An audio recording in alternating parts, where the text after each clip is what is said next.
I hope, my friend, that you and your husband are on the same page all the time about how you parent your sweet little children. But I'm going to guess that at least from time to time, you and your husband totally disagree about something to do with parenting. Now, in all honesty, I would be willing to guess that you probably sometimes disagree about things that have nothing to do with parenting.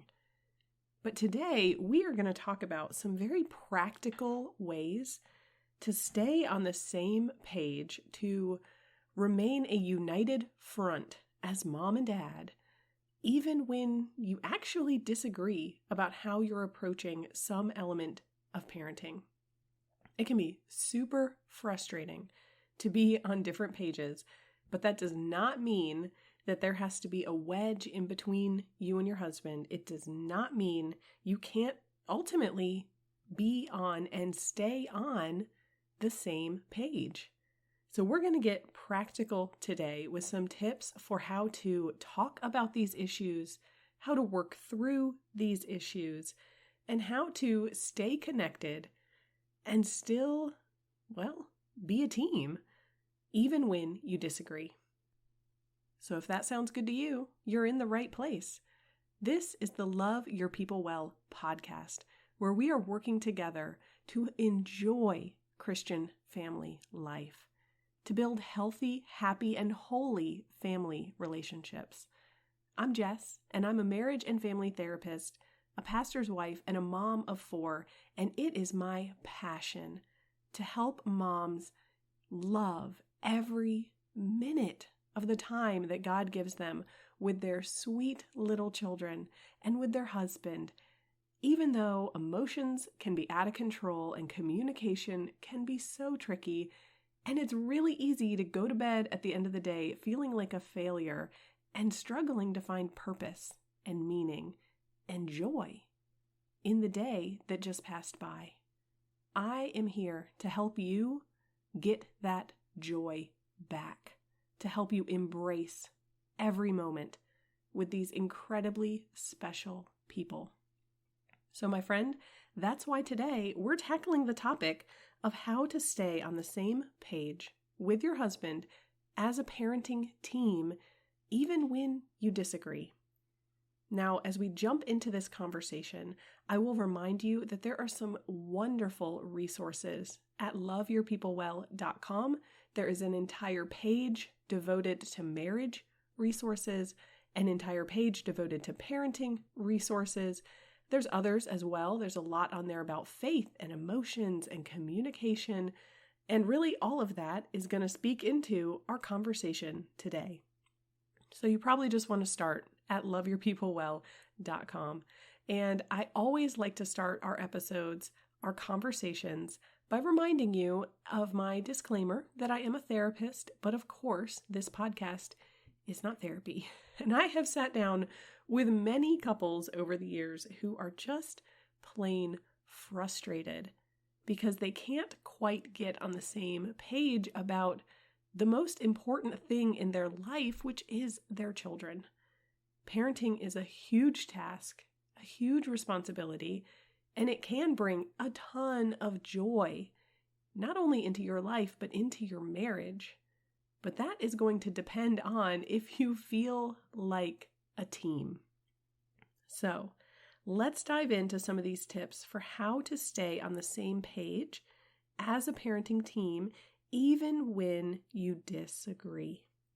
So tip number 1 is to have regular check-ins with your husband. Now, this is going to be helpful about all sorts of topics. It's helpful to check in about finances, about the schedule, about who's doing what chores in the house, but it's also really helpful to have a regular check-in time around the kids and parenting.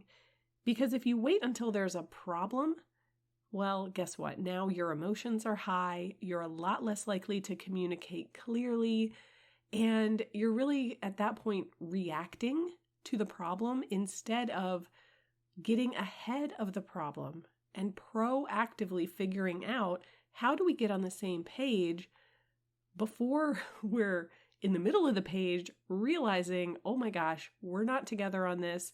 How are we going to handle it? We have to do something immediately, and we don't have any time to talk it through or think it through or reconnect after we had an argument about it. The time to have the conversation is not in the middle of the disagreement, if that, of course, is possible. Now, sometimes things are going to pop up. You were not expecting it. You thought you were on the same page, but turns out you weren't. Obviously, that's a little bit different, but that's a lot less likely to happen if you're having these regular check-ins. So let's chat for just a minute about what these check-ins might sound like. I know a lot of couples that like to do this on their date nights. You know, we've scheduled some time away from the kids. We're in a good mood. We're a little more relaxed. Okay, let's go through kind of our list of things that we need to check in on. That's awesome if that works for you. For my husband and I, that definitely is not our prime time to talk about these type of things, because especially if we think there might be a spot where we do disagree, that's not exactly something we want to save for date night. So that works for some people, but some other ideas might include having this conversation when you are in the car for a long period of time. That is often when my husband and I will try to talk about things. And our kids are still young, so we can have some of those conversations even while they're in the back seat. Obviously, they sound maybe a little different than they would at home, but they're young and they're not, trying to chime in on every point of our conversation. This can also be a really helpful regular check-in time, once a week or once a month regularly after the kids are in bed, while you're washing dishes or taking care of some sort of task around the house. It could be a big, fun, fancy date night activity, or it could be a regular, let's sit on the couch and eat an ice cream bar and have a conversation. The important thing is checking in regularly, whether there's a problem or not, whether you feel like you need to check in or not. That is often the best way to stay on the front end of unity, to stay together, to talk it through before the problems are popping up and you realize, we are not actually on the same page. Now, point number 2 here, as you think about how do we stay on the same page, even though we disagree, even though we are not at the beginning on the same page, is to have some ground rules that work for you and your husband about how you handle the disagreement. Now, I'm going to suggest a few ground rules right now, but it's not like these are the only ground rules, and this probably is a little bit influenced by my experience as a marriage counselor, because typically people only come to counseling when they are struggling. So you might hear some of these ideas and think, well, duh, Jessica, that's not something my husband and I would need to worry about. But you might be surprised how frequently these ground rules I'm about to suggest are not happening. A lot of times we assume that something is happening when in all reality, it's not. So a few ground rules that I would strongly recommend that you and your husband identify before you have the disagreement, so that when the disagreement happens, again, you can stay connected, you can stay a team, you can be a united front and not try to hash it all out in the moment in front of your kids. And that would be the first ground rule, which is never to argue in front of your kids. That doesn't mean you can't, occasionally have a disagreement or point something out that, hey, honey, you're actually remembering that wrong, or, oh my gosh, I can't believe you forgot blah, blah, blah activity on the calendar. You can point things out. You don't need to pretend that either of you are perfect, but you should not be having big arguments, big discussions. Let's hash this out. Let's figure out why you have perspective A and I have perspective B and what's going on and how do we come back from this. Those conversations should not be happening in front of your kids. There are a lot of reasons for that, but just for this particular conversation, It's going to be hard for your kids to look at you as a united team if they're listening to all of the behind the scenes arguments and everything that goes into hashing it out, coming up with a team play. They don't need to hear the ins and the outs. So that is a really helpful ground rule. It is also a really helpful ground rule that you will never take over the decision from your partner, from your spouse. You're the wife, presumably. Most of our audience here is women. So you will never take over the decision from your husband if he has already told the kids the decision. Now, obviously, there are going to be times for safety purposes or, there's maybe a scheduling conflict that he's not aware of where you're going to need to say, oh, actually, I know Daddy said we're going to do XYZ activity, but it turns out we can't. We're going to have to do this other thing. But unless that is 100% necessary, it is really going to help this team unity, you and your husband staying united in parenting, if it's simply a ground rule that if someone has made a decision and already told the kids the plan, you're not going to come back and take control and change it. Now, again, there might be times where that is necessary, but let's just imagine your husband has already told the kids, yeah, let's have ice cream today after dinner. And he may not realize, or maybe he does, and he just doesn't think about it the same way you do, but you might be thinking, well, honey, we had donuts for breakfast and we already had a candy bar after lunch. I don't think we need all this sugar. We don't need ice cream after dinner. But if he has already told the kids that this is the plan, it is not going to ruin anyone's life to have one day with excessive sugar. Now, is that something where it might make sense to follow up afterward and have a conversation around what sort of boundaries and limits you both think are helpful there? Why is he fine with this and you're not fine with this? That conversation needs to happen. We'll talk about that in just a minute, but it's a really helpful ground rule to just go into every day knowing I'm not going to take control and just override what my husband has already said. Because another tip here, those are a few ground rules for you, but another tip here is that it's really going to help you stay on the same page with your husband, even when you disagree, if you are only speaking positively about him in front of the kids. You're trying to make him look like a hero, a genius, the fix-it-all man who can solve every problem. Now, of course, your kids, as they get older, they're going to realize, oh, Daddy's not perfect. And, spoiler alert, they're going to realize, Mommy's not perfect either. But the more that you and your husband are trying to paint each other in the best possible light in front of your kids, that is going to go a long way toward not only feeling like a team, but your kids seeing you as a team. And so that ground rule we were just talking about is going to help you do that. Because if you're stepping in to kind of take charge and override the other person's decision in front of the kids, you're really, you're belittling them. I mean, there's really no better word for it. In front of the kids, you're basically saying, well, they're wrong. I'm right. I'm the one who has all the good ideas or whatever.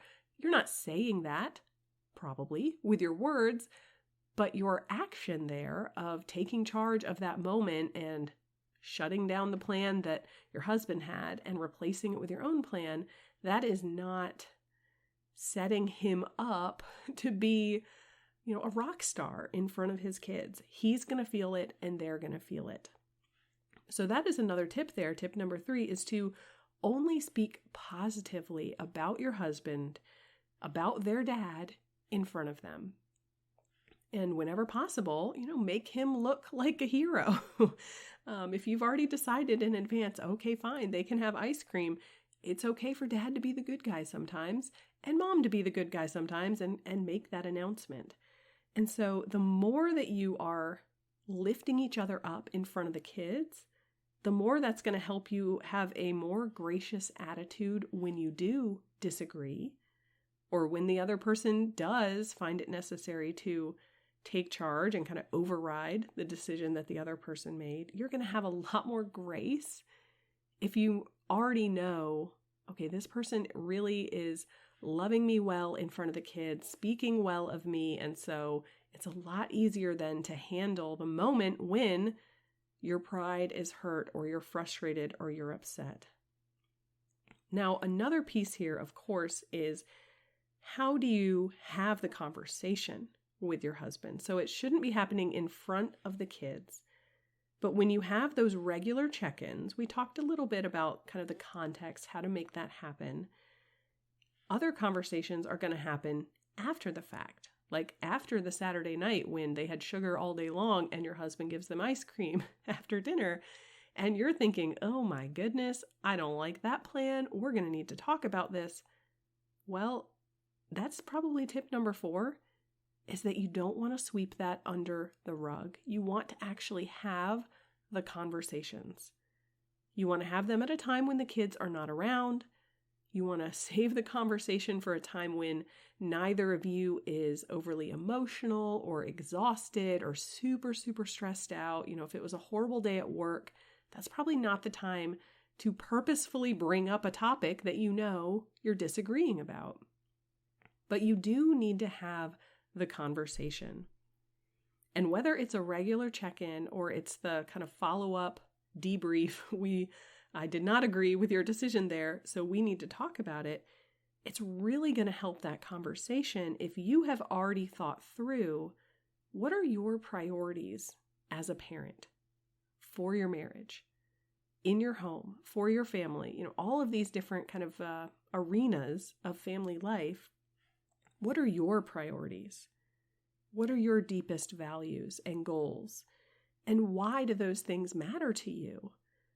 Now, hopefully your husband is doing that same sort of heart work and figuring it out ahead of the conversation with you, because then the conversation can be so much more fruitful. Because this is going to take us into tip number 5 here. How do you stay on the same page? How do you remain a team even when you disagree? Is to find the common ground and to live there as much as possible, to emphasize and focus on the common ground that you do have instead of focusing all of your energy on the spots where you disagree. And so the more that you have already thought about, not just maybe the day-to-day, gosh, I don't want us to have too much sugar. I don't think we should have ice cream tonight. If you have already thought through why that matters to you, maybe because your health is a priority, or maybe because your kids are, you've noticed during the day, their behavior is totally different if they're hyped up on sugar than it is if they're not. You might have noticed that, but your husband hasn't. Well, now it might make sense why you're disagreeing about should we or should we not have ice cream for dinner. That background that comes behind that, whether that's experience or values or priorities, or just, goals. Maybe it's purely a budgetary thing. Honey, we can't afford ice cream every night for the kids. That type of thing is expensive, and that's not really our financial priority for our family.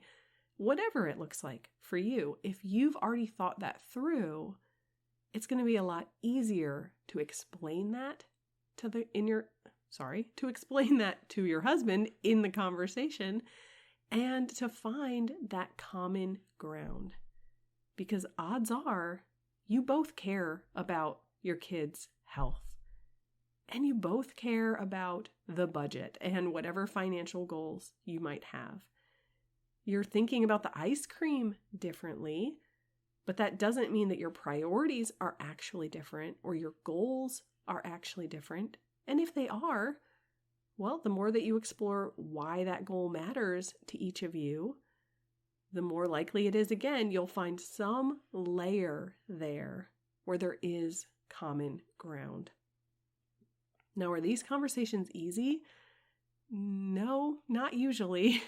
Hopefully the regular check-ins are easy, or at least easier, because you haven't built up a lot of tension or frustration. But disagreement is never fun. It's not what we want in our marriage. It's not what we want with our kids, but it is a really normal part of relationships. And that's actually why I've developed one of the most popular free resources that we have with Love Your People Well is my 10-point conflict resolution checklist, which I have just updated to kind of simplify and make it a little bit easier to just walk through those 10 steps. So if you haven't grabbed it yet, or even if you have, I would encourage you to head over to loveyourpeoplewell.com/conflict. And you can grab that free checklist. But I think there's a reason that's one of our most popular freebies, is because disagreement is not fun. And with what we're talking about today, it is possible to stay on the same page, to be a united front, to be a team without some high drama conflict or these big blow up arguments. Now, when that happens, there are pieces of that puzzle. How do we forgive each other? How do we apologize? We've had some episodes recently about those very topics, and I will link to them in the blog post for today's conversation. Of course, you can always find that over on the website as well. So sometimes there's conflict in this, but a lot of times there's not. You're a lot more likely to have the conflict if you're not following some of those ground rules. You're arguing in front of the kids, or you're taking control from the other person in front of the kids. And as I said, those are not the only ground rules. Hopefully you have ground rules around, like, we don't call each other names. You might have ground rules like we are always going to pray out loud together before we engage in an argument or before we have our regular check-in. There's a ton of ideas here that can be really helpful. But I hope that these 5 tips will get you started on the right track, to have those regular check-ins, to clarify together what are our ground rules as a couple, to only speak positively of each other in front of the kids, to think through your own priorities and values and goals before you try to have the conversation with your husband. And then number 5, to find the areas where there is common ground and focus there instead of focusing on the spots where you disagree. Now, my friends, tomorrow in our Patreon community, in the Faith Fiver Club, where we have our private podcast, we are going to dive into kind of like a script, I would call it, like a how-to to initiate this conversation with your husband. When you've realized, you're thinking, oh my gosh, we're having ice cream again. I don't think that's so good. I don't think that's so healthy. How do you actually start that conversation with your husband? Because that can be awkward and difficult. That's what we're going to walk through tomorrow. So if you are not yet a part of the Faith Fiver Club, our private Patreon community, it is just $5 a month to support the show and get some extra perks like this behind the scenes private podcast. But I'm excited about that. I know in counseling, people always like it when I can talk through with them kind of a little script. Well, you could say it like this, or you could say it like this, and then it feels more realistic. So we will talk through that tomorrow. And in the meantime, as I said, grab those resources over at loveyourpeoplewell.com. The marriage page or the parenting page, the free conflict resolution checklist, lots of great resources for you there, as well as some devotionals, including one for communication in marriage, which is exactly what we're talking about today. Lots of resources for you. And with all of that, my friends, we will be back next week, same time, same place. So hugs and blessings to you, my friend. I'll talk to you soon.